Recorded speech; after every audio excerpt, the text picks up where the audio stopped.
എന്തായാലും ഈ നിമിഷം എല്ലാവരിലും ആശങ്ക ഉണ്ടാക്കുന്ന ഒരു കാര്യം, ഈ കപ്പൽ ഇനി എങ്ങനെയാണ് അതിന്റെ മുന്നോട്ടുള്ള പോക്ക്, ഇതിനുണ്ടാക്കുന്ന പരിസ്ഥിതി പ്രശ്നങ്ങൾ എന്തെങ്കിലും ഉണ്ടോ എന്നതൊക്കെയാണ്. കപ്പൽ ഒരു പൊല്ലാപ്പായി മാറുന്നു എന്ന് തന്നെയാണ് വ്യക്തമാകുന്നത്. എന്തൊക്കെയാണ് പ്രശ്നങ്ങൾ എന്നത് സംബന്ധിച്ച് നമുക്ക് ആധികാരികമായ ചില വിവരങ്ങൾ പങ്കുവെക്കാം. അതുമായി ബന്ധപ്പെട്ട വിവരങ്ങൾ നമ്മുടെ മുന്നിലേക്ക് വരികയാണ്.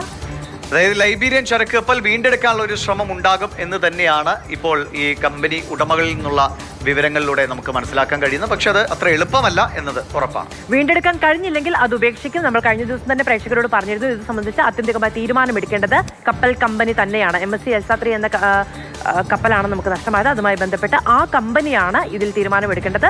കപ്പൽ ഉപേക്ഷിക്കണമോ, കപ്പൽ വീണ്ടെടുക്കണമോ, അതിനുള്ളിലുള്ള കണ്ടെയ്നറുകൾ വീണ്ടെടുക്കണമോ തുടങ്ങിയ കാര്യങ്ങൾ. എന്തായാലും ഇതുമായി ബന്ധപ്പെട്ടുണ്ടാകുന്ന നഷ്ടമെന്നത് കപ്പലിന്റെ മാത്രം നഷ്ടമായി കണക്കാക്കുന്ന ഏകദേശം 1000 കോടി രൂപയാണ്. ഒപ്പം ചരക്കുകളുടെ മൂല്യം അത് ഏകദേശം 800 കോടിയും വിലമതിക്കുന്നതാണ്. ഇത്രയും മൂല്യമുള്ള സാധനങ്ങളാണ് മുങ്ങിപ്പോയത്. എന്നിരുന്നാൽ പോലും അത് വീണ്ടെടുത്താൽ ഉപയോഗക്ഷമമാകുമോ എന്നതറിയില്ല.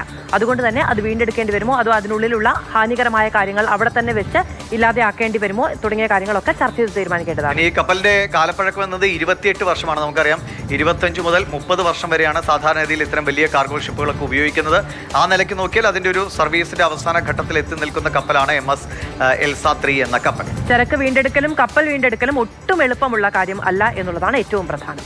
എന്നാലും ഈ നിമിഷം നമുക്കൊപ്പം അതിഥികൾ ചേരുന്നുണ്ട്. എന്തൊക്കെയാണ് സാധ്യതകൾ നമ്മുടെ മുന്നിലുള്ളത്? പ്രത്യേകിച്ച് നമ്മൾക്ക് പെട്ടെന്ന് അനുഭവത്തിലുള്ള കാര്യങ്ങളല്ല ഇപ്പോൾ സംഭവിച്ചുകൊണ്ടിരിക്കുന്നത്. അതുകൊണ്ട് തന്നെ വിശദമായി നമുക്ക് ആ കാര്യങ്ങളെക്കുറിച്ച് സംസാരിക്കാം.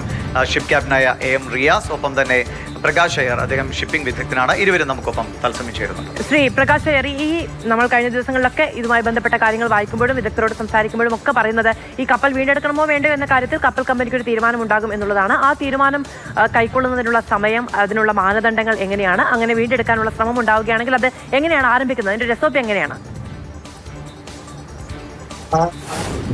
കപ്പൽ വീണ്ടെടുക്കാനുള്ള ശ്രമം പറഞ്ഞ ആദ്യം ഇതിന്റെ ഈ നമ്മൾ സാൽവേജിലാണ് നമ്മളിപ്പോ ഷിപ്പിംഗ് കമ്പനികൾ ഏർപ്പെടുക. അതായത് ഇപ്പോ ഈ ടാങ്ക്, ഓയിൽ ടാങ്ക്, എനിക്കറിയാൻ കഴിഞ്ഞ ബങ്കറൊക്കെ വളരെ കുറവായിട്ടുണ്ടായിരുന്ന ഒരു സാഹചര്യമാണ്. അതുകൊണ്ട് വലിയൊരു ആശങ്കപ്പെടേണ്ട ഒരു കാര്യമില്ല. കാരണം അത് ബങ്കറിങ്ങിന് വേണ്ടിയിട്ട് കൊച്ചിയിൽ ബങ്കറിങ് ചെയ്യണമെന്നാണ് പ്ലാൻ ചെയ്തിരുന്നതെന്നാണ് എനിക്ക് തോന്നുന്നത്. കാരണം എന്താ വെച്ചാൽ ഈ ചെറിയ സ്ഥലങ്ങളാകുമ്പോൾ, ചെറിയ പോർട്ടിലാകുമ്പോൾ, ഈ 3-4 പോർട്ടിലേക്ക് മാത്രമായിട്ട് സെർവ് ചെയ്യുമ്പോൾ എവിടെയാണോ ബങ്കർ റേറ്റ് കുറവ് അവിടെ ബങ്കർ ചെയ്തിട്ട് ഇങ്ങനെ പോയിക്കൊണ്ടിരിക്കുകയാണ്. ആവശ്യത്തിന് മാത്രം ബങ്കർ ചെയ്യുന്നതാണ്. അപ്പൊ ഈ ബങ്കർ ടാങ്ക് അതൊന്ന് സാൽവേജ് ചെയ്തെടുക്കുക, അതുപോലെ കാർഗോ കണ്ടെയ്നേഴ്സ് എല്ലാം സാൽവേജ് ചെയ്തെടുക്കുക. അതിനുശേഷമായിരിക്കും കപ്പലിലേക്ക് കോൺസെൻട്രേറ്റ് ചെയ്യുന്നത്. ഒരു ഷിപ്പിംഗ് കമ്പനി കപ്പൽ ഉപേക്ഷിച്ചു പോകാൻ തയ്യാറാവില്ല. അത് എങ്ങനെയെങ്കിലും സാൽവേജ് ചെയ്തെടുക്കണം എന്ന് തന്നെയാണ് എല്ലാ ഷിപ്പിംഗ് കമ്പനികളും ആഗ്രഹിക്കുന്നത്. അതൊരു മറൈൻ പൊല്യൂട്ടന്റ് ആവണ്ട എന്നുള്ള രീതിയിൽ തന്നെയാണ് പ്രവർത്തിക്കുന്നത്. അപ്പൊ ആദ്യം ഈ സാൽവേജിലേക്കാണ്, കണ്ടെയ്നറും കാർഗോയും ഇതിന്റെ എല്ലാം സാൽവേജിലേക്ക് വേണ്ടിയിട്ടാണ് കോൺസെൻട്രേറ്റ് ചെയ്യുക. എനിക്കറിയാൻ കഴിഞ്ഞ MSCയുടെ ടോപ്പ് ഒഫീഷ്യൽസ് എല്ലാം തന്നെ ഇവിടെ കേരളത്തിലെത്തി ഇതിന്റെ എല്ലാം മോണിറ്റർ ചെയ്യുന്നുണ്ടെന്നുള്ളതും അവരുടെ കൊച്ചി ഓഫീസാണ് ഹെഡ് ഓഫീസിലത്തെ, അവരുമായിട്ട് ബന്ധപ്പെട്ട് നല്ല രീതിയിൽ ഈ കാര്യങ്ങൾക്ക് കോർഡിനേറ്റ് ചെയ്ത് വർക്ക് ചെയ്യുന്നുണ്ടെന്നാണ് അറിയാൻ കഴിഞ്ഞത്. അപ്പൊ അടുത്ത സ്റ്റെപ്പിലേക്കാണ് കപ്പൽ സാൽവേജ് ചെയ്യുന്നതിലേക്കുള്ള, കപ്പലെടുക്കാൻ റിക്കവർ ചെയ്തെടുക്കാനുള്ള ശ്രമം അടുത്ത സ്റ്റെപ്പിലേക്ക് ഉണ്ടാവുള്ളൂ എന്നാണ് എനിക്ക് പറയാനുള്ളത്. ശരി, ക്യാപ്റ്റൻ AM റിയാസ്, അങ്ങേക്ക് ഈ രംഗത്ത് ഒരുപാട് അനുഭവമുള്ളതാണ്. ഇതിപ്പോൾ നമുക്കറിയാം അവസാനം 3 പേർ, ക്യാപ്റ്റൻ അടക്കം 3 പേർ ആ കപ്പലിലുണ്ടായിരുന്നു. ഒരു നിവൃത്തിയും ഇല്ലാതെ വന്നപ്പോഴാണ് അവരെയും കൂടി കോസ്റ്റ് ഗാർഡ് പിന്നെ രക്ഷിച്ച് കരയിലേക്ക് എത്തിക്കുന്നത്. അപ്പോൾ ഒരു തരത്തിലും രക്ഷിക്കാൻ കഴിയില്ല എന്ന ഘട്ടത്തിൽ മാത്രമേ ക്യാപ്റ്റൻ ആ ഷിപ്പ് ഉപേക്ഷിക്കുള്ളൂ എന്നാണ് അതിൻ്റെ ഒരു രീതി. എങ്ങനെയാണ് ഈ അപകടം ഉണ്ടാകാനുള്ള ഒരു സാധ്യതകളെ അങ്ങ് മനസ്സിലാക്കുന്നത്? ഈ കണ്ടെയ്നറിൽ ഇത്ര ഭാരത്തിൻ്റെ കാര്യങ്ങൾ, സ്റ്റെബിലിറ്റി കാര്യങ്ങളൊക്കെ ചർച്ച ചെയ്ത് വന്നിട്ടുണ്ട്. അപ്പോൾ എന്തൊക്കെയായിരിക്കും ഒരു പക്ഷേ ഇങ്ങനെ ഒരു അപകടത്തിലേക്ക് നയിച്ചിട്ടുണ്ടാവുക എന്നാണ് അങ്ങയുടെ അനുഭവത്തിൽ നിന്ന് മനസ്സിലാവുന്നത്? നമസ്കാരം. ഇത് പ്രധാനമായിട്ടും ഇതൊരു സ്റ്റെബിലിറ്റി ഇഷ്യൂ ആയിട്ടാണ് എനിക്ക് മനസ്സിലാക്കാൻ കഴിഞ്ഞിട്ടുള്ളത്. ഈ ഷിപ്പ് ബാലസ്റ്റിംഗ് വാൽവുമായിട്ട് ബന്ധപ്പെട്ട് എന്തോ തകരാറ് സംഭവിച്ചത് കാരണം ഈ കപ്പലിലെ ഒരു ടാങ്ക്, ബാലസ്റ്റ് ടാങ്കുകൾ എന്ന് പറയുന്നത് നമ്മൾ ഈ കടൽ വെള്ളം നിറച്ച് സ്റ്റെബിലൈസ് ചെയ്യുന്നതിന് ഉപയോഗിക്കുന്ന ടാങ്കുകളാണ്. അപ്പോൾ അതിൽ വെള്ളം നിറച്ചത്, അത് വെള്ളം നിറയ്ക്കുകയോ അബദ്ധവശാൽ നിറയ്ക്കുകയോ ചെയ്ത കൂട്ടത്തിലാണ് ആ കപ്പലിൽ 26 ഡിഗ്രി ലിസ്റ്റ് ഉണ്ടായി. ലിസ്റ്റ് എന്ന് പറഞ്ഞാൽ ചരിയുന്നതിനാണ് നമ്മൾ പറയുന്നത്. അപ്പൊ അതില് അങ്ങനെ അത് വളരെ വലിയൊരു ചരിവാണ് 26 ഡിഗ്രി ലിസ്റ്റ് എന്ന് പറയുന്നത്. അപ്പൊ ആ ചരിവോടുകൂടി ജനറേറ്ററുകളെല്ലാം ഓഫായി എന്നാണ് മനസ്സിലാക്കുന്നത്. ഈ ജനറേറ്റർ ഓഫായി കഴിഞ്ഞപ്പോഴത്തേക്ക് അവർക്ക് അത് തിരിച്ച് കറക്റ്റ് ചെയ്യാൻ പറ്റാത്ത അവസ്ഥയിലേക്ക് പവർ നഷ്ടപ്പെട്ടതുകൊണ്ട്, സാധാരണ ഒരു സ്ഥലത്തേക്ക് ചരിഞ്ഞു കഴിഞ്ഞാൽ മറ്റു അതിന്റെ ഓപ്പോസിറ്റ് സൈഡിലുള്ള ടാങ്കുകളിലേക്ക് വെള്ളം നിറച്ചു കഴിഞ്ഞാൽ ഇത് നിവർന്നു വരും. നിവർന്നു വന്നതിന് ശേഷം രണ്ടും പമ്പ് ചെയ്ത് കളയാവുന്നതാണ്. പക്ഷെ ഇവർക്ക് ഈ ജനറേറ്റർ നഷ്ടപ്പെട്ടതോടുകൂടി ഒന്നും ചെയ്യാൻ കഴിയാത്ത അവസ്ഥയിലെത്തിയെന്നാണ് മനസ്സിലാക്കുന്നത്. ശ്രീ റിയാസ്, ഈ പ്രശ്നമുണ്ടെങ്കിൽ ഇത്രയധികം ദൂരം സഞ്ചരിക്കുന്നതിന് മുൻപ് അല്ലെങ്കിൽ ഇത് യാത്ര തുടങ്ങി അല്പസമയത്തിനകം തന്നെ മനസ്സിലാക്കാൻ കഴിയുന്ന ഒരു സാഹചര്യം ഉണ്ടോ?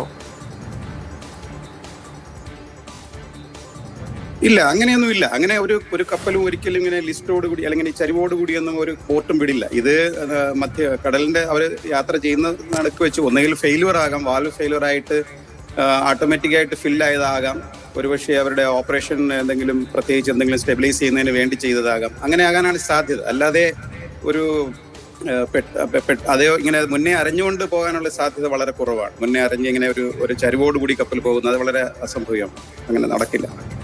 ശരി, അങ്ങയിലേക്ക് വരാം. ഇപ്പോൾ മാരിടൈം നിയമവിദഗ്ധനായ ശ്രീ വി ജെ മാത്യു കൊണ്ടുവരുന്നുണ്ട്. ശ്രീ വി ജെ മാത്യു, ഇപ്പോൾ കഴിഞ്ഞ ദിവസം വന്ന വിവരം, സംസ്ഥാന സർക്കാർ ഇതിൽ നിയമപരമായി എന്തെങ്കിലും സാധ്യതകളുണ്ടോ, നിയമപരമായ നടപടികളിലേക്ക് പോകണമെന്ന് ആലോചിക്കുന്നുവെന്നാണ്. എങ്ങനെയാണ് സംസ്ഥാന സർക്കാരിന് ആ കാര്യങ്ങളുമായി മുന്നോട്ട് പോകാൻ കഴിയുക?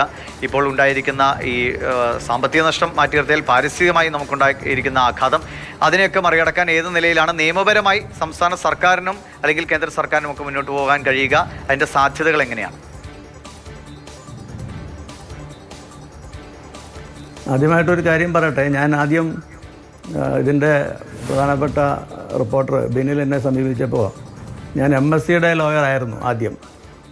MSCയും ക്ലബ്ബും എന്നെ ആദ്യം അപ്പോയിൻ്റ് ചെയ്തതാണ്. പിന്നീട് 3 ദിവസം കഴിഞ്ഞ് കപ്പൽ മുങ്ങിയപ്പോഴാണ് അവർ പറഞ്ഞത്, ഡീഇൻസ്ട്രക്ട് ചെയ്തിട്ട് പറഞ്ഞു ജനീവ നേരിട്ടാണ് അത് കൈകാര്യം ചെയ്യുന്നത്. അതുകൊണ്ട് എനിക്ക് ഇതിൻ്റെ നിയമപ്രശ്നം പറയാൻ സാങ്കേതികമായി തടസ്സമില്ല. സാധാരണ ലോകത്ത് എവിടെ ഒരു കപ്പൽ മുങ്ങുകയോ ഓയിൽ സ്പില്ലാകുകയോ ചെയ്താൽ ആദ്യം ചെയ്യുന്നത് സർക്കാർ സംവിധാനം, കോസ്റ്റ് ഗാർഡ് FIR ഇട്ട് അന്വേഷിക്കുക എന്നുള്ളതാണ്.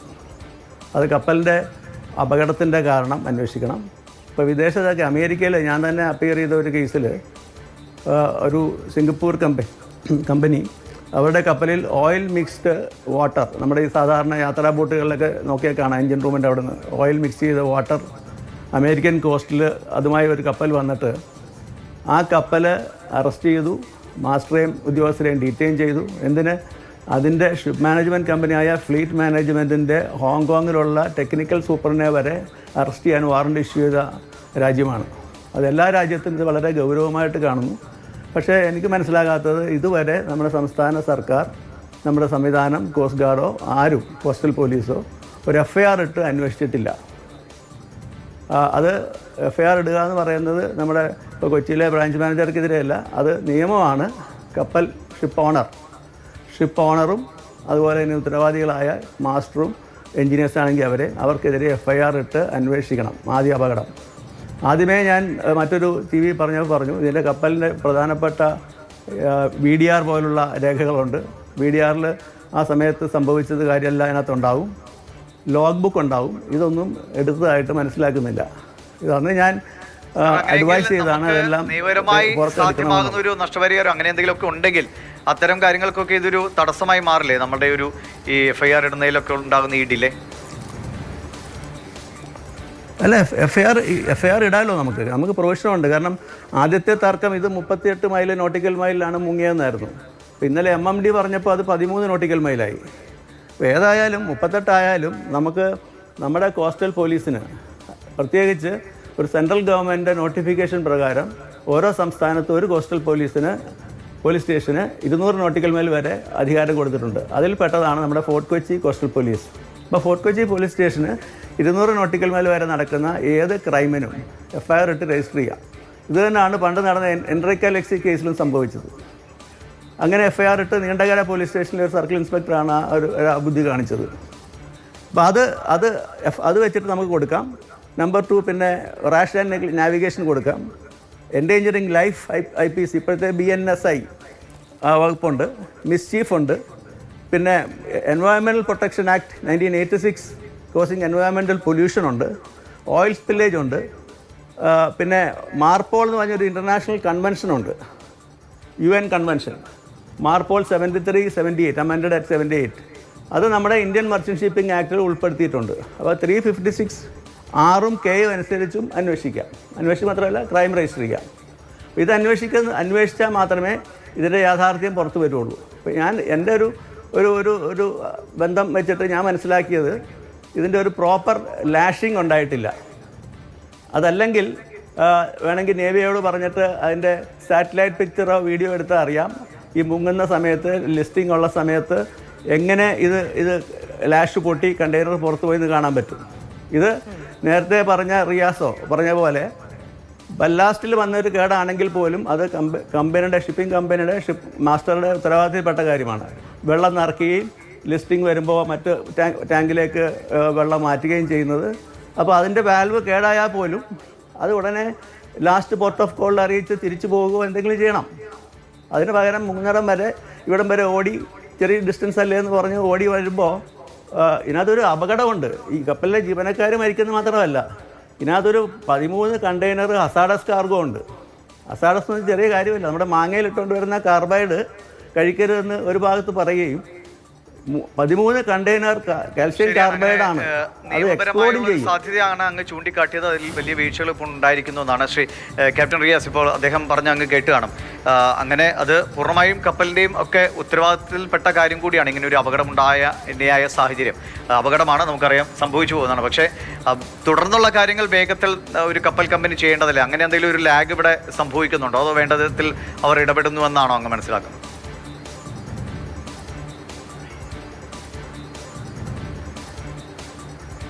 ഞാനാണോ പറയേണ്ടത്? അതെ.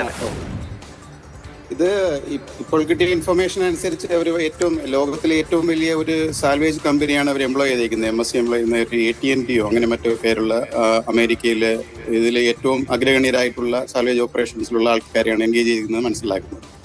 അപ്പോൾ ഇതിൽ ഇവർക്ക് ചെയ്യാൻ കഴിയുന്നത് പ്രധാനമായിട്ടും 2 കാര്യങ്ങളാണ്. ആദ്യമായിട്ട് അവർക്ക് ആ കണ്ടെയ്നേഴ്സ്, ഹസാഡസ് കണ്ടെയ്നേഴ്സ് റിമൂവ് ചെയ്യുക, അതുപോലെ തന്നെ ഫ്യൂവൽ ഓയിൽസ് നമ്മളെ ടാങ്കുകളിലുള്ള ബങ്കർ റിമൂവ് ചെയ്യുക. ഇത് രണ്ടും നമുക്ക് സാധിക്കാവുന്ന കാര്യം എന്തുകൊണ്ടെന്നാൽ നമ്മളൊരു 50 മീറ്ററിനടുത്ത ഉള്ള ഡെപ്തിലാണ് ഈ കപ്പൽ റെസ്റ്റ് ചെയ്യുന്നത് എന്നാണ് മനസ്സിലായത്. അപ്പോൾ അതിൽ ഇവരെ കൊണ്ട് ഇതിന് പഴയ ഹിസ്റ്ററി വെച്ച് നോക്കുമ്പോൾ അവർക്ക് താഴേക്ക് പോയി ഈ ടാങ്കിൽ ഡ്രില്ല് ചെയ്ത് ആ പമ്പ് ഉപയോഗിച്ച് അതിൽ നിന്ന് ആ എണ്ണ ഒരു ടാങ്കറിലേക്ക് വേറൊരു ഷിപ്പിലേക്ക് മാറ്റാൻ കഴിയും. അപ്പോൾ അതും ഈ പ്രധാനപ്പെട്ട കുറെ കണ്ടെയ്നറുകളൊക്കെ മാറ്റിക്കഴിഞ്ഞാൽ നമ്മുടെ മെയിൻ ഹസാർഡ്, അത് പ്രധാനപ്പെട്ടെന്ന് പറയുമ്പോൾ ഈ ഡേഞ്ചറസ് കാർഗോസ് ഉള്ള കണ്ടെയ്നേഴ്സ് മാറ്റിക്കഴിഞ്ഞാൽ നമുക്ക് നമ്മുടെ പ്രധാനപ്പെട്ട ഒരു ഓയിൽ പൊല്യൂഷൻ അല്ലെങ്കിൽ ഒരു എൻവയോൺമെന്റൽ പൊല്യൂഷൻ എന്നൊരു വിരാമം ഉണ്ടാവുന്നതാണ് കരുതുന്നത്. അപ്പോൾ MSCയുടെ ഭാഗത്ത് നിന്ന് വളരെ നല്ല കോപ്പറേഷൻ ഉണ്ടാകുമെന്നാണ് മറ്റ് ഈ ഒഫീഷ്യൽസ് നമുക്ക് മനസ്സിലാക്കുന്നത്. പിന്നെ അതുകൂടാതെ ഇവർക്ക് എല്ലാ തരത്തിലുള്ള ഇൻഷുറൻസ് കവറേജുകളുണ്ട്. ഇപ്പം കപ്പലിൻ്റെതായ ഇൻഷുറൻസ് കവറേജ് ഉണ്ട്, ഓയിൽ പൊല്യൂഷന് വേണ്ടിയുള്ള ഇൻഷുറൻസ് കവറേജ് ഉണ്ട്, റെക്ക് റിമൂവലിനുള്ള ഇൻഷുറൻസ് കവറേജ് ഉണ്ട്. ഇതെല്ലാം ഉള്ളത് കൊണ്ട് പിന്നെ അത് കൂടാതെ കമ്പനി വളരെ റെപ്യൂട്ടഡ് ആയിട്ടുള്ള ഒരു കമ്പനി ആയതുകൊണ്ട് ഇതിൽ എന്തായാലും സഹകരണം കൂടുതലും പ്രതീക്ഷിക്കുന്നുണ്ട്, അവർ ചെയ്യുന്നുണ്ടെന്നാണ് മനസ്സിലാക്കുന്നത്. ശരി, ശ്രീ പ്രകാശ് അയ്യറിലേക്ക് ഒരിക്കൽ കൂടി പോകാം. ശ്രീ പ്രകാശ് അയ്യർ, ശരിയാണ്, ഇതിനൊക്കെ അന്താരാഷ്ട്ര മാനദണ്ഡങ്ങളുണ്ട്, നിയമങ്ങളുണ്ട്, അത് പ്രാബല്യത്തിൽ വരുത്തേണ്ട ഏജൻസികളുണ്ട് എന്നുള്ളതൊക്കെയാണ് നമുക്ക് ലഭിക്കുന്ന വിവരം. പക്ഷേ വളരെ ഗ്രൗണ്ടിൽ നമ്മൾ കൺമുന്നിൽ കാണുന്ന ചില കാഴ്ചകൾ എന്ന് പറയുന്നത് തീരത്തേക്ക് അടിയുന്ന കാര്യങ്ങൾ കൃത്യമായി മനസ്സിലാക്കുക, അത് സംസ്കരിക്കുക, അത് സുരക്ഷിതമായ കേന്ദ്രങ്ങളിലേക്ക് മാറ്റുക എന്ന് പറയുന്നതിന് നിലവിൽ സ്വീകരിക്കുന്ന നടപടികൾ എത്രത്തോളം പ്രൊഫഷണൽ ആണ്? ഈ പറഞ്ഞ പോലെ ഇപ്പൊ ക്യാപ്റ്റൻ ഇതിനിടയ്ക്ക് സൂചിപ്പിക്കേണ്ട ഏറ്റവും ഇന്റർനാഷണൽ ആയിട്ട് നല്ല രീതിയിൽ പ്രവർത്തിക്കുന്ന ഒരു TNT എന്ന് പറഞ്ഞ കമ്പനിയാണ് MSC എൻഗേജ് ചെയ്തിരിക്കുന്നത്. അത് മാത്രമല്ല അവരുടെ ട്രാൻസ്പോർട്ടേഴ്സ്, അവരുടെ മറ്റു വെൻഡേഴ്സ് എല്ലാവരും പ്രസന്റ് ആണ് അവിടെ. ഇപ്പൊ ഗവൺമെന്റ് ഇന്നലെ MSCയോട് പറഞ്ഞിരിക്കുന്നത് ഗവൺമെന്റിന്റെ വളണ്ടിയേഴ്സിനെ കൊണ്ട്, അത് ബ്രിഗേഡ്സിനെ കൊണ്ട് ഈ കാർഗോ റിമൂവൽ ഒക്കെ ചെയ്യാമെന്നാണ് പറയുന്നത്. അതുകൊണ്ട് അവർ ഇന്നലെ രാത്രിയോടുകൂടി അവർ നിർത്തിവെച്ചു. പക്ഷെ ഇന്ന് അടിയുന്ന കാർഗോ കണ്ടെയ്നേഴ്സ് എല്ലാം എടുത്ത് റിമൂവ് ചെയ്ത് അത് സുരക്ഷിത സ്ഥാനത്തേക്ക് മാറ്റുന്നുണ്ട്. അതാത് ഡിസ്ട്രിക്ട് കളക്ടേഴ്സ് ആണ് ഇതിന്റെ റിസീവർ ആയിട്ട് വർക്ക് ചെയ്യേണ്ടത്. അപ്പൊ കൊല്ലത്താണ് ഈ കൊല്ലം ഡിസ്ട്രിക്ട് കളക്ടർ അത് റിസീവ് ചെയ്ത് അങ്ങോട്ട് മൂവ് ചെയ്തുകൊണ്ടിരിക്കുന്നുണ്ട്. കസ്റ്റംസിന്റെ ഒരു മേൽനോട്ടമുണ്ട്, DG ഷിപ്പിംഗിന്റെ ഉണ്ട്. അപ്പൊ എല്ലാവരും തന്നെ ഇതിൽ കോൺസെൻട്രേറ്റ് ചെയ്ത് നല്ല രീതിയിൽ തന്നെയാണ് പോകുന്നത്. ഇതിപ്പോ എന്തായാലും ഒരു അപകടം സംഭവിച്ചാൽ പിന്നെ നമ്മൾ അടുത്ത സ്റ്റെപ്പിലേക്ക് അതെങ്ങനെ സാൽവേജ് ചെയ്യണം, എങ്ങനെ ആളുകളെ സുരക്ഷിതമായി ശ്രദ്ധിക്കണമല്ലോ, അതാണ് നടന്നുകൊണ്ടിരിക്കുന്നത്. എത്രയും പെട്ടെന്ന് തന്നെ അതിന്റെ ഒരു ശ്രീ വിജയ മാത്യുവിന് അദ്ദേഹത്തിൽ നിന്നൊരു സന്ദേശമുണ്ട്. അദ്ദേഹത്തിന് ഒരു കാര്യം കൂടി കൂട്ടിച്ചേർക്കാനുണ്ട് എന്നുള്ളത്. സർ, അങ്ങ് അതുകൂടി പറയുകയാണെങ്കിൽ നമുക്ക് അവസാനിക്കണോ ചർച്ച? അങ്ങേക്ക് എന്താണ് കൂട്ടിച്ചേർക്കാനുള്ളത്? ഇതിപ്പോ നമ്മുടെ നിയാസ് പറഞ്ഞ പോലെ ഈ ഹസാഡസ് കാർഗോ, വെയിറ്റുള്ള കാർഗോ കപ്പലിൻ്റെ ഏറ്റവും അടിയിലാണ് വെച്ചേക്കുന്നത്. കണ്ടെയ്നർ വെച്ചതിൻ്റെ ഏറ്റവും അടിയിലാണ്. ഇതിനകത്ത് കപ്പൽ കമ്പനി തന്നെ പേടിക്കുന്ന ഒരു കാര്യം, ഇത് വെള്ളവുമായി കോണ്ടാക്ട് ചെയ്ത് കഴിഞ്ഞാൽ അസറ്റലീൻ ഗ്യാസ് വരും, ഇൻഫ്ലേമബിൾ ആണ്, അത് അണ്ടർ വാട്ടർ കട്ട് ചെയ്ത് കഴിഞ്ഞാൽ എക്സ്പ്ലോഡ് ചെയ്യും എന്ന് അവർ പേടിക്കുന്നുണ്ട്. ഏതായാലും പ്രകാശ് അയ്യർ പറഞ്ഞ പോലെ ഇത് എടുക്കുന്നതിലും വലിയ ഏജൻസിയൊക്കെ വന്നോട്ടെ, അതിലൊന്നും തർക്കമില്ല. പക്ഷേ ഇതിനകത്ത് സഫർ ചെയ്യുന്ന 500 ചില്ലുവാനം 640 500 ചില്ലുവാനം ഇമ്പോർട്ടേഴ്സ് ഉണ്ട്. അവരുടെ പൈസ സെക്യൂർഡ് ആക്കി എവിടെ വെച്ചിരിക്കുന്നു?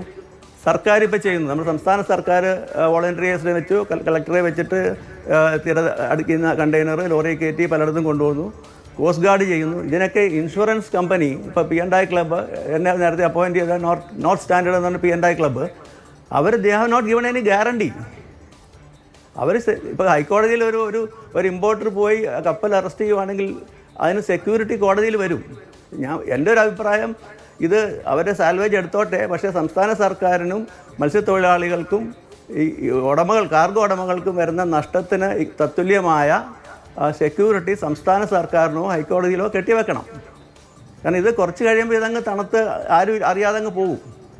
ശരി, വളരെ പിന്നെ ഇതെല്ലാം കൂടെ ഒരു അപകടം, അസാധാരണമായ ഒരു അപകടമാണ്, നമുക്ക് പരിചയമില്ലാത്ത ഒരു അപകടമാണ് ഉണ്ടായത് നമ്മുടെ തീരത്ത്. അതുമായി ബന്ധപ്പെട്ട് എത്രത്തോളം മുൻകരുതലുകളും നടപടികളും നിയമപരമായ കാര്യങ്ങളും നമ്മൾ പൂർത്തീകരിച്ചിട്ടുണ്ട് എന്നത് സംബന്ധിച്ച ചോദ്യങ്ങൾ പലയിടങ്ങളിൽ നിന്നായി ഉയർന്നു വരുന്നുണ്ട്. നമ്മുടെ പോർട്ട്, നമ്മുടെ സർക്കാർ എത്രത്തോളം വിശദീകരണം ഈ കാര്യത്തിൽ നൽകിയിട്ടുണ്ട് തുടങ്ങിയ വിമർശനങ്ങളും പലയിടങ്ങളിൽ നിന്നുണ്ടാകുന്നുണ്ട്. അധികൃതർ പ്രതികരിക്കും എന്ന് വിചാരിക്കുന്നു.